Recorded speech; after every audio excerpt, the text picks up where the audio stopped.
how big of an impact is this going to have on the property market should there be an outright ban of POGOs here in the Philippines?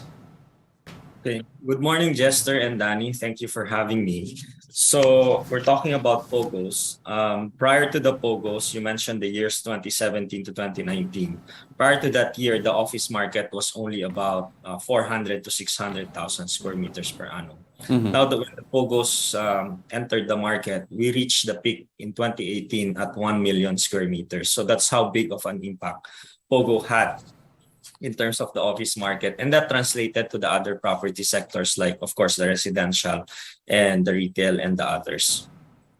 Okay, sir, how significant is the contribution here, apart from, of course, tenancies? Having these people here occupy residential spaces, retail spaces, taking that out, what will be is there going to be a snowball effect, or do you agree with some of the government officials saying that the social costs are bigger, higher than the possible benefits of keeping these here? Okay, so I also have to make a distinction here, because before the advent of the Chinese POGOs, a lot of gambling companies are already in the country, licensed under the Cagayan Economic Zone Authority. And these are legitimate gambling software development. Some are doing backroom operations in the country. Some are doing live online operations. And when the government instituted everything under POGO, under PAGCOR, all of these previous operations were classified now under POGOs. Now, we need to ask ourselves, what specific segment of the POGO industry is causing us these social costs that are being discussed in the news? So, well, it's significant, right, if you talk about the Asian market. But then, do we just outrightly ban everything? Probably that's when I will not agree. Okay.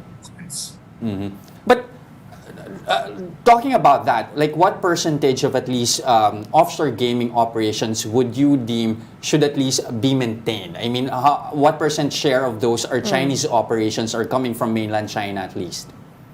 So at the height of the POGO, we reached 1.4 million square meters of space occupied by the POGOs. And this is combined with the other markets already, Asian, Europe, and the US. No, but a lot of this, of course, I would say 70-80% would be the POGOs catering to the Asian markets. Then probably, I don't have the specific numbers. I'm just coming up with guesstimates here. Then probably about 20% should be retained.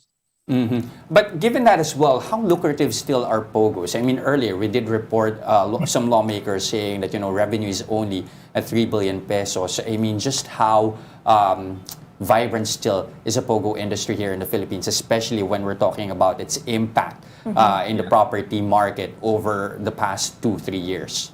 Okay, I mean, the reduction in the taxes collected by the government could be attributed also to the decline in the operations of the POGOs. So at the height, I mentioned 1.4 million square meters. Now, that space occupied was reduced to just 50%. So POGOs are only occupying 700,000 square meters at the moment. If you look at the ratio and proportion, 72 billion pesos of taxes collected at the height. Now we're down to 3.9 billion. So, but then the problem is not within our country. The problem is the home markets of these operators, which does not allow them or do not allow them to come back here and operate. Okay.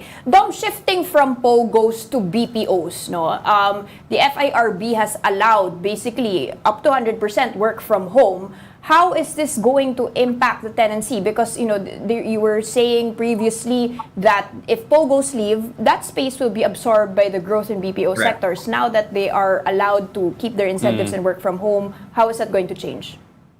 Okay, so you asked me about the significance of the POGOs in terms of the office market. The remaining 700,000 square meters currently occupied equate to about 5% of the total office stock. So if the government decides to ban POGOs outrightly, then additional 5% of of vacancy will be added to the market. Mm. And our current occupancy or vacancy is already at 18%. Wow, So okay. I don't think we cannot afford to do that. If we are to do that, it has to be gradual.